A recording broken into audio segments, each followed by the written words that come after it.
Hello everyone, welcome back to Ceylon Bookkeeping Academy YouTube channel.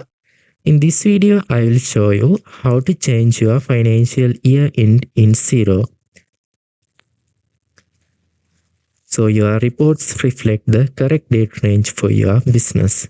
I'm in New Zealand where Xero software developed. So in New Zealand, our year end date is 31st March, but your year end date may change based on where you live. So let's move to change our year end date. You can see the menu bar here. So all the functions are there. From the menu bar, you want to go to the accounting menu.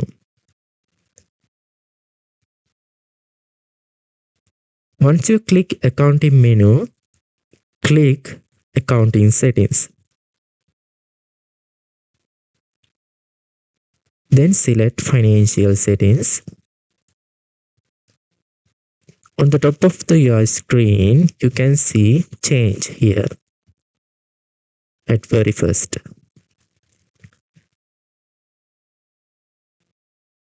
Hit the change button. So you can change your date and month here. So select your date here. So I'm putting 31st. Then you can select month.